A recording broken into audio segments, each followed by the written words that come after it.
Dear children, today we have to read English prose, the lesson second.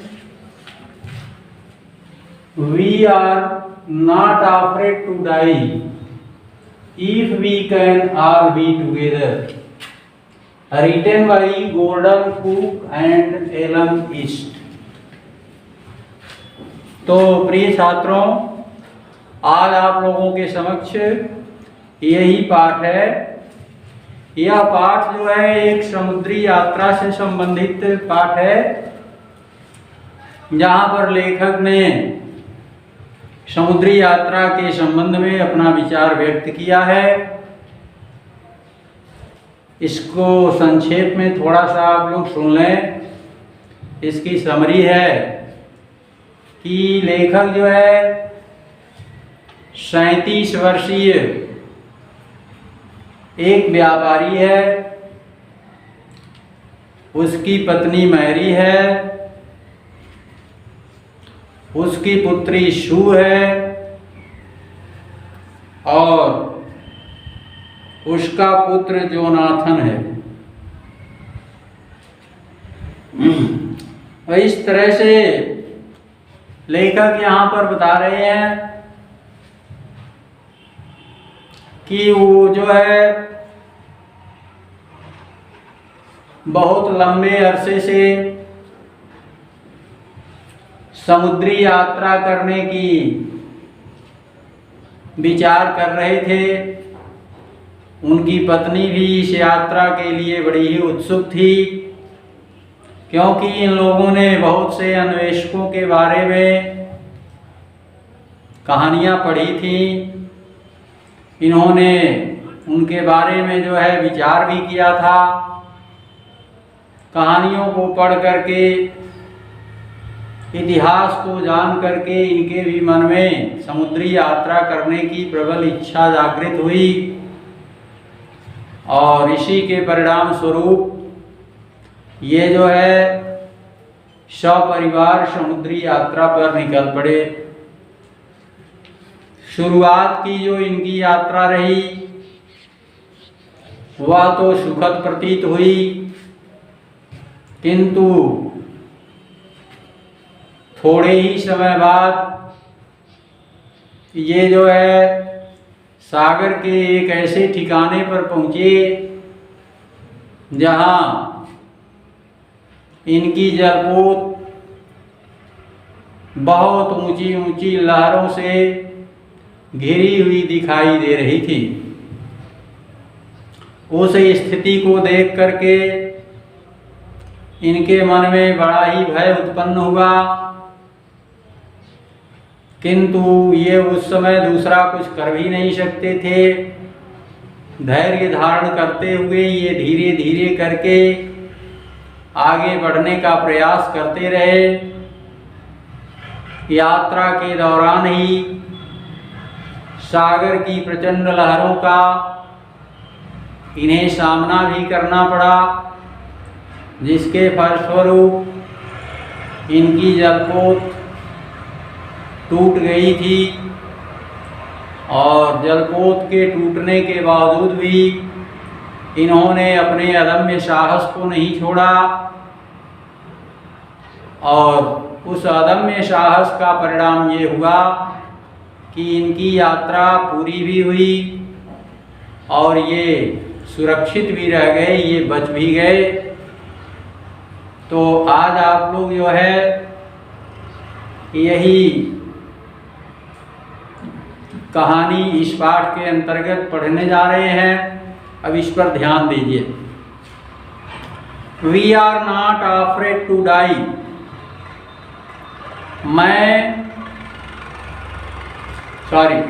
हम मरने से नहीं डरते। If we can all be together, यदि हम सब एक साथ रह सकते हैं। इसके लेखक हैं गॉर्डन कुक और एलन ईस्ट।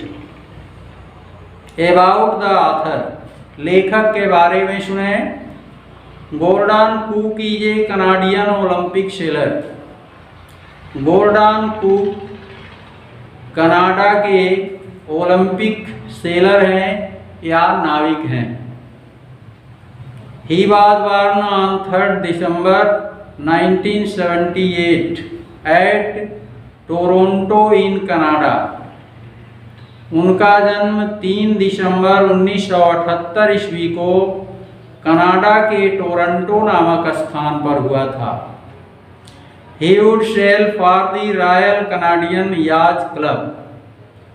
वह कनाडा की शाही जलपोत को चलाने का काम करते थे। Alan East was a legal trainer. Alan East एक वैधानिक प्रशिक्षक थे। He was born on 18th November 1923 at East Derry in New Hampshire। वह 18 नवंबर 1923 ईस्वी को न्यू हैम्पशायर के ईस्ट डेरी नामक स्थान पर पैदा हुए थे। He founded a multi-academy trust, central academy trust. उन्होंने बहु शिक्षा संस्थान की स्थापना किया जिसे सेंट्रल एकेडमी ट्रस्ट के नाम से जाना जाता है। अबाउट द लेसन, इस पाठ के बारे में सुने। A businessman who was 37 years old and his wife had a dream. एक व्यापारी जो 37 वर्ष का था और उसकी पत्नी का एक स्वप्न था, अर्थात वह व्यापारी और उसकी पत्नी दोनों एक ही स्वप्न देख रहे थे। They wanted to undertake the same voyage round the world as the explorer. जिस प्रकार से अन्वेषकों ने समुद्री यात्रा करके अन्वेषण कार्य किया था, उसी प्रकार से वे भी समुद्री यात्रा करने का जोखिम उठाना चाहते थे। Captain James Cook undertook 200 years ago। Captain James Cook 200 वर्ष पहले इसका बीड़ा उठाया था। In this lesson let us read how a mighty wave broke over them and damaged the ship. इस पाठ में आइए हम पढ़ते हैं कि एक शक्तिशाली तरंग किस प्रकार से उनके जलपोत को क्षति पहुंचाई। But they struggled on and were saved, किंतु उन्होंने संघर्ष किया और वे बच गए। अब आप लोग इस पाठ को देखें। In July 1976 my wife Mary, son Jonathan 6, daughter Susan 7, and I set sail from Plymouth, England to duplicate the round the world voyage made 200 years earlier by Captain James Cook. For the longest time, Mary and I, a 37-year-old businessman, had dreamt of sailing in the wake of the famous explorer, and for the past 16 years we had spent all our leisure time honing our seafaring skills in British water। जुलाई सन 1976 में मेरी पत्नी Mary, 6 वर्षीय पुत्र Jonathan, 7 वर्षीय पुत्री Suzanne तथा वे 200 वर्ष पूर्व कैप्टन जेम्स कुक द्वारा चलाई गई संसार का चक्कर लगाने वाली समुद्री यात्रा को दोहराने के लिए इंग्लैंड में प्लाईमाउथ से चले। वे 37 वर्ष के व्यापारी थे। उनकी पत्नी मैरी ने कई वर्षों से उस प्रसिद्ध अन्वेषक का अनुसरण करने का स्वप्न देखा था तथा पिछले 16 वर्षों में उन्होंने अधिकतम रिक्त समय ब्रिटेन के समुद्र में अपने समुद्रगामी कौशल को तेज बनाने में खर्च किया था। Our boat Wave Walker, a 23 metre 30 ton wooden hulled beauty, had been professionally built and we had spent months fitting it out and testing it in the roughest weather we could find। लेखक कहते हैं उनकी नाव wave walker 23 metre लंबी 30 metric ton भारी लकड़ी के PETA वाली सुंदर नाव थी जिसे व्यवसायियों ने बनाया था तथा उन्होंने उसमें साज सामान लगाने एवं तूफानी मौसम में परखने में कई महीने का समय व्यतीत किया था। The first leg of our planned 3-year 1,05,000 kilometer journey passed pleasantly as we sailed down the west coast of Africa to Cape Town। अपनी 3 वर्ष की 1,05,000 किमी लंबी आयोजित यात्रा का पहला चरण अफ्रीका के पश्चिमी तट के साथ केप टाउन तक प्रसन्नतापूर्वक व्यतीत हो गया। Therefore, heading east, we took on 2 crewmen, American Larry Vigil and Swiss Herb Segler, to help us tackle one of the world's roughest seas, the Southern Indian Ocean। वहाँ पूर्व की ओर बढ़ने से पहले उन्होंने संसार के सबसे तूफानी समुद्र दक्षिणी हिंद महासागर का सामना करने के लिए 2 नाविक ले लिया, जिनमें पहले का नाम अमेरिकी लेरी विजिल था और दूसरे का नाम Swiss Herb Seigler. On our second day out of Cape Town, we began to encounter strong gales। लेखक कहता है केप टाउन से चलने के दूसरे दिन उनका मुकाबला प्रबल तूफान से होने लगा। For the next few weeks they blew continuously। वे अगले कुछ सप्ताह तक लगातार चलते रहे। Gales did not worry me, but the size of the waves was alarming, up to 15 meters as high as our mainmast। तूफानों की तो उसको चिंता नहीं थी, लेकिन लहरों का आकार बड़ा ही डरावना था। 15 मीटर उनके मुख्य मस्तूल जितना ऊंचा उन लहरों का आकार था। December 25 found us 3,500 kilometers east of Cape Town। लेखक कहता है 25 दिसंबर को वे केप टाउन से 3500 किलोमीटर पूर्व में थे। Despite atrocious weather, we had a wonderful holiday complete with a Christmas tree।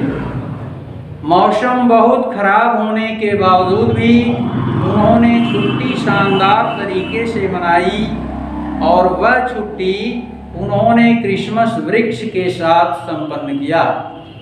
New Year's Day saw no improvement in the weather, but we reasoned that it had to change soon. नव वर्ष के दिवस पर मौसम में कोई सुधार तो नहीं हुआ, लेकिन उनकी दलील थी कि मौसम अवश्य बदलेगा। And it did change for the worse. मौसम तो बदला जरूर, किंतु वह पहले से भी खराब हो गया। At dawn on January 2nd, the waves were gigantic. 2 जनवरी को सूर्योदय के समय विशालकाय लहरें उत्पन्न हुई। We were sailing with only a small storm jeep and were still making 8 knots.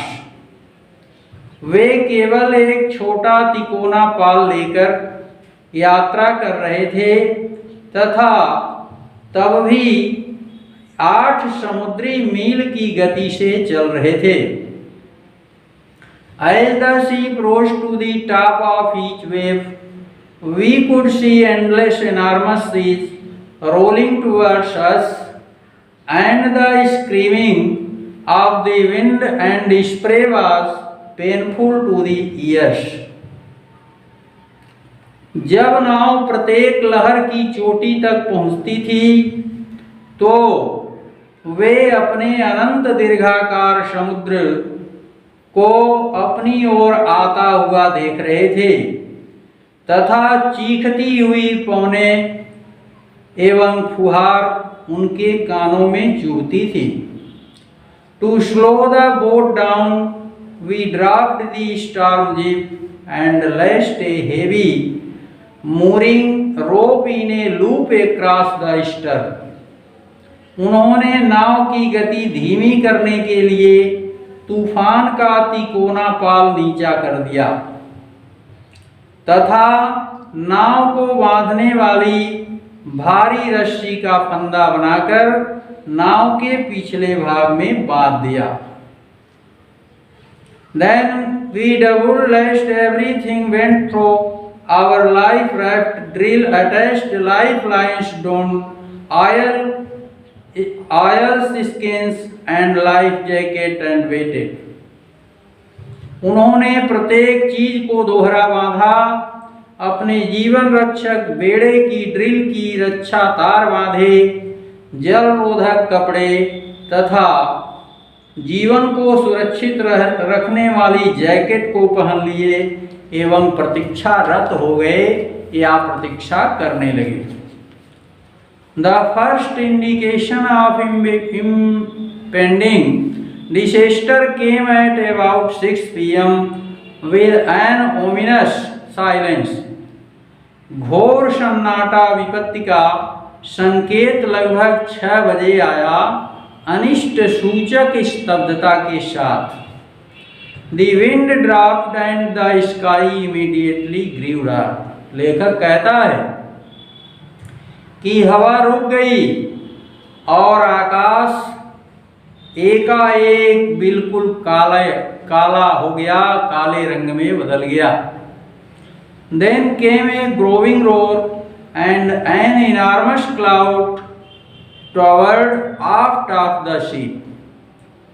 फिर बढ़ता हुआ शोर सुनाई देने लगा तथा एक विशाल बादल नाव के पीछे मीनार की तरह से खड़ा हो गया। With horror I realized that it was not a cloud but a wave like no other I had ever seen. वह यह जानकर डर गया कि यह बादल नहीं बल्कि लहर थी, ऐसी लहर जैसी उसने पहले कभी देखी ही नहीं थी। It appeared perfectly vertical and almost twice the height of the other waves with a frightful breaking crest. वह पूरी लंबवत थी तथा दूसरी लहरों की अपेक्षा 2 गुनी बड़ी लहर थी एवं उसकी भयावह चोटी टकराने को तैयार थी। उसे देखने से ऐसा प्रतीत होता था कि यह अब टकरा जाए अथवा तब टकरा जाए। The roar increased to a thunder as the stern moved up the face of the wave, and for a moment I thought we might ride over it. लेखक कहता है कि वह गर्जना बढ़कर गड़गड़ाहट के रूप में बदल गई तथा नाव का पिछला भाग लहर की ओर उठ गया एवं एक पल के लिए उसने सोचा कि नाव लहर के ऊपर चढ़ जाएगी। But then a tremendous explosion shook the deck.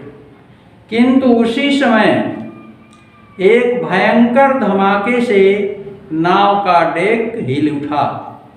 A torrent of green and white water broke over the ship. My head smashed into the wheel and I was aware of flying overboard and sinking below the waves। हरे सफेद पानी की प्रचंड धारा नाव पर टूट पड़ी।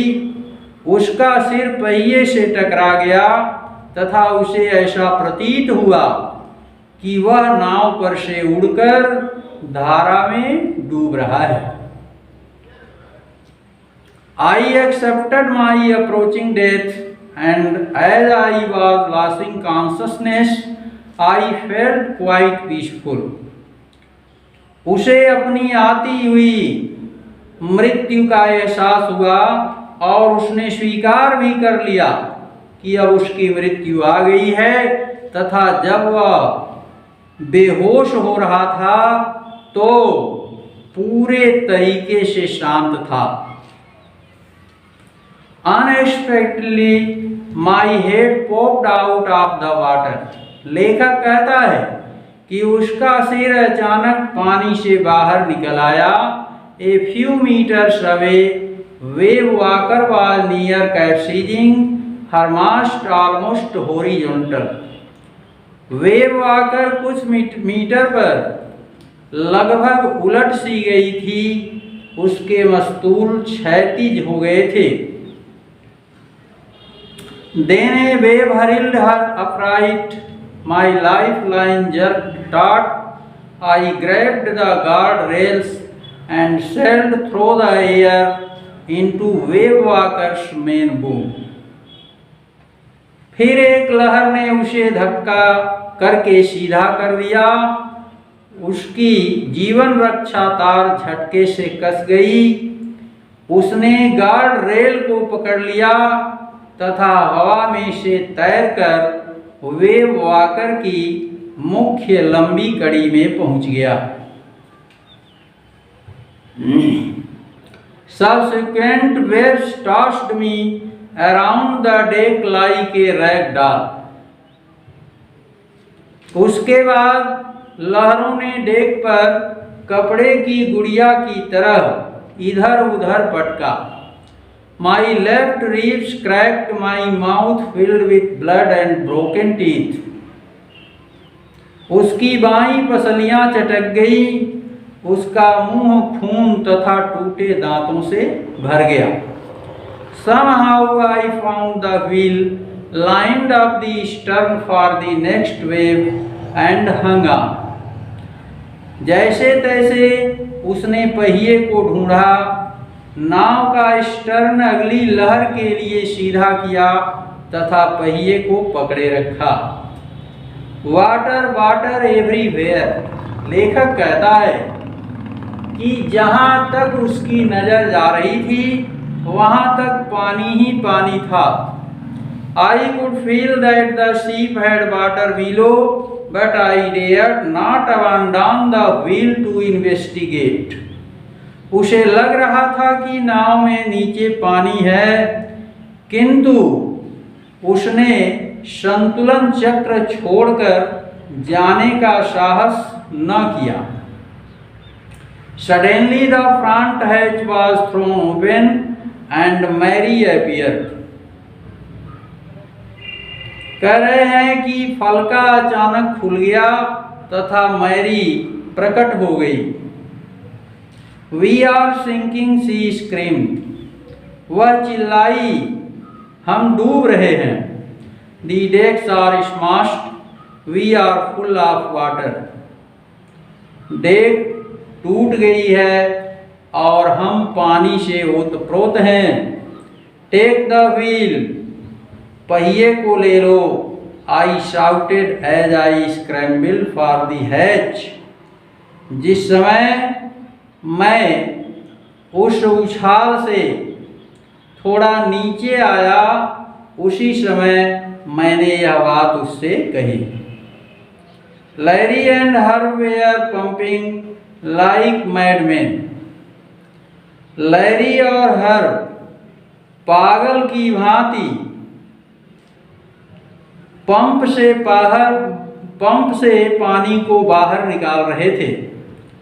Broken timber hung at crazy angles. The whole starboard side bulged inwards. Cloths, crockery, chairs, tins and toys sloshed about in deep water. टूटे हुए शातीर टेढ़े मेढ़े लटके हुए थे तथा नाव दाईं तरफ से अंदर की ओर उभरी हुई थी। कपड़े, क्राकरी, नक्शे, डिब्बे तथा खिलौने गहरे पानी में उछल रहे थे। Dear children, today we have taught to this paragraph and we shall meet you again in the next video with remaining part of this lesson. Thank you.